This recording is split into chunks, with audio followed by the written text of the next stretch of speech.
ဒီကကျွန်တော်တို့ဒီကလီ125ပေါ့နော်ဒီ grind လောက်ပုံလုံးကြီးစနစ်တကျဖြုတ်ပုံဖြုတ်လေးကိုကျွန်တော်တို့ဒါတင်ပေးမှာပေါ့နော်တင်ပေးမှာဆိုတော့ကျွန်တော်တို့ကဒီ grind တွေဖြုတ်တဲ့နေရာမှာနည်းနည်းလက်ဝင်တာဖြစ်တဲ့အတွက်ဒီဗီဒီယိုရှည်သွားမှာဆိုလို့ဟိုပြောမယ်ဆိုလို့ရှိရင်ကျွန်တော်တို့ဒီဗီဒီယိုနှစ်ပိုင်းခွဲပြီးတော့ဖြုတ်နည်းရယ်လုံးနည်းရယ်ဆိုပြီးကျွန်တော်တင်ပေးမှာပေါ့နော်အခုအဲ့ကျတော့ကျွန်တော်စနစ်တကျဘာလို့ဖြုတ်ပုံဖြုတ်နည်းလို့လဲလို့ဒါမေးလို့ရှိရင်ဒီမှာဒါအရင်ဆိုင်လုတ်ပေးလိုက်တဲ့ဟာပေါ့နော်ဒီမှာသူဖြုတ်တဲ့နီးမသိတော့ကျွန်တော်ဒီမှာစီကာပြားတွေအကုန်လုံးစုပ်ပြတ်တက်နေတာပေါ့နော်အဲ့ဒါကိုကျွန်တော်တို့ကစနစ်တကျဒါဖြုတ်မှာဆိုတော့ကျွန်တော်အဲ့ဒါလေးကိုခုမှကျွန်တော်တို့ဆိုင်မှာလုတ်ထားတဲ့ grind ပေါ့နော်ဒါကတော့ကျွန်တော်တရုတ်ကလစ် grind ပေါ့တရုတ်ကလစ် grind ကိုဒီမှာကျွန်တော်တို့လုတ်ပေးထားတဲ့ပုံစံဒီမှာလုံးဝစီကာပြားတွေပြတ်တာစီးတာမရှိဘူးလုံးဝအနာစာမရှိဘူးပေါ့နော်အဲ့ကြောင့်အဲ့ဒါလေးကိုကျွန်တော်တို့ကဒါဖြုတ်ပုံဖြုတ်နည်းလေးကိုကျွန်တော်ကသေးသေးလေးဒါတင်ပေးမှာပေါ့နော်ဒီကောင်းနေမှာကကျတော့ကလီ125တွေမှာကျတော့ကျွန်တော်တို့ဒီဖြုတ်ပုံဖြုတ်နည်းကကျွန်တော်တို့ဒီစီကာပြားတွေမနာအောင်လို့เนาะလောလောဆယ်ကိုက plan မရှိဘူးဆိုရင်တော့မှကျွန်တော်တို့ကဒါဒီလိုမျိုးတောက်လေးတွေရှိလို့ရှင်ကျွန်တော်တို့ဒီဘောဖြုတ်ကူလာလေးရှိလို့ရှင်ကျွန်တော်တို့ကဒါအလွယ်တကူလုပ်လို့ရတယ်ပေါ့နော်ဒီပလက်ခုံကြီးတွေရှိမှမရှိမှမဟုတ်ဘူးကျွန်တော်တို့ဒီဒါမျိုးကူလာရင်းနဲ့ဖြုတ်မယ်ဆိုလို့ရှင်ဒါဖြုတ်လို့ရတယ်ဒါရိုက်ဖြုတ်လို့လည်းရတယ်ရိုက်လုံးလို့လည်းရတယ်ဒါရိုက်တယ်ဆိုပေမဲ့မနာဘူးပေါ့နော်အခုကတော့ကျွန်တော်ကကြာတော့မှဗီဒီယိုရှည်တော့မှဆိုတဲ့အတွက်ကျွန်တော်ကပလန်နဲ့ဖြုတ်ပါမယ်နော်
ကျွန်တော်တို့ကဘာလို့ဒီကောင်ကိုပင်နေရန်အရင်ချွတ်လဲဆိုလို့ရှိရင်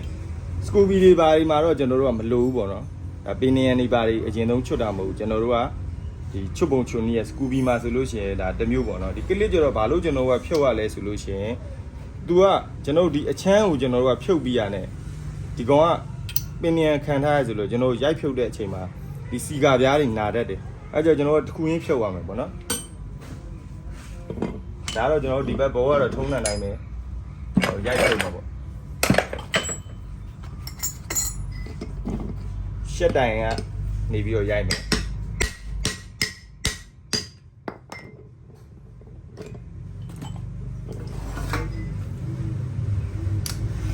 ဆက်ဘူးရတော့ဒီရအောင်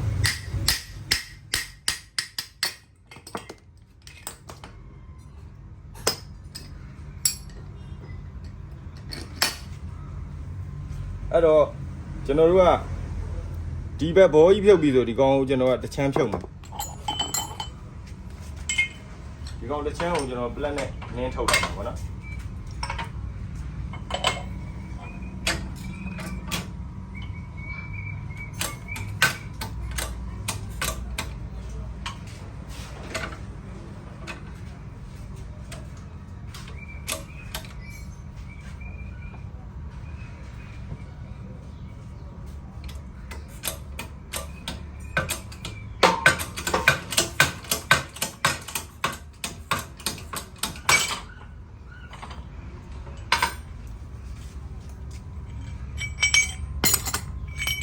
မှာတစ်ချမ်းပြုတ်သွားပြီ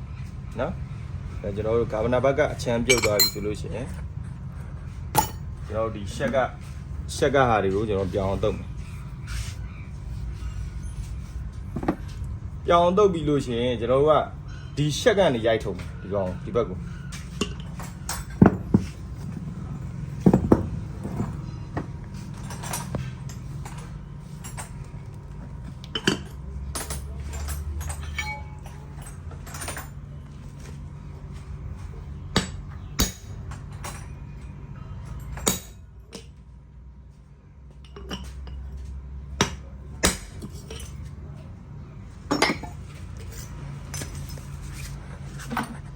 ကြောက်လို့ပြလို့မရှိရခဏပါဖြစ်တ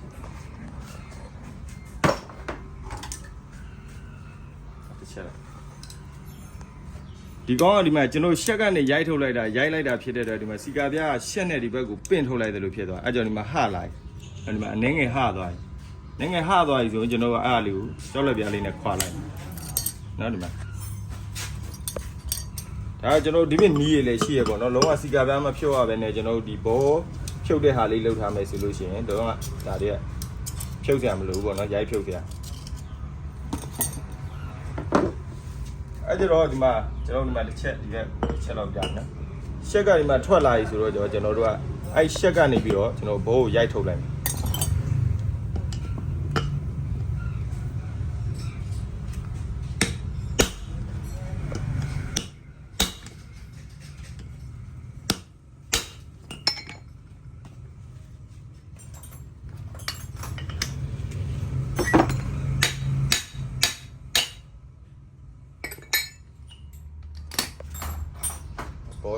ဘောထွက်သွားပြီဆိုရင်ကျွန်တော်ကဒီကောင်ကိုဘက်ကိုပြန်နှင်းထုတ်လိုက်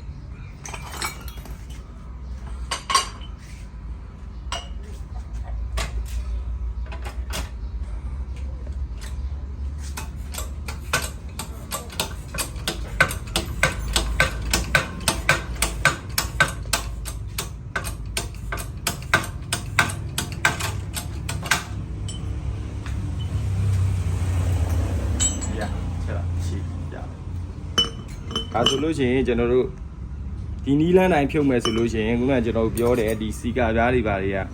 နားတဲ့အကြောင်းမရှိဘူးပေါ့နော်။ဘာဖြစ်လို့လဲဆိုတော့ကျွန်တော်သူဒီကျွန်တော်တို့ဒီကွန်နတင်ရှစ်တန်ကနေပြီးရိုက်ထုတ်လိုက်တဲ့ပင့်ထုတ်လိုက်တယ်လို့ဖြစ်သွားတာဖြစ်တဲ့အတွက်ဒီကောင်လေးကလန်သွားပြီးတော့အသာပဲကြောက်လက်လေးနဲ့ခွာလိုက်အောင်ပဲ။အဲကြတော့အခုကျွန်တော်တို့ကလေး125တွေစကူဘီတွေမှာကျွန်တော်တို့ view ဆိုင်ရတယ်ဆိုတာအဲ့ဒါလေးပြောပြပါတော့ကျွန်တော်တို့ဒီမှာလုတ်ပုံကိုင်ပုံလေးတွေနည်းနည်း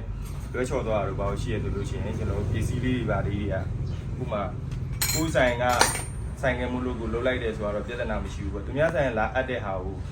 ကျွန်တော်တို့ဒီလိုလှုပ်ပေးလိုက်မယ်ဆိုရင်ဝါကျော်ဆရာနဲ့ကျွန်တော်လှုပ်ပေးတဲ့လူနဲ့အခက်မသိရင်ဒါစကားများတတ်တယ်ပေါ့နော်အားလေးကိုကျွန်တော်ကဒါစနစ်တကျဖြုတ်ပုံဖြုံကြီးလေးကိုဒါတင်ပြပေးရပါ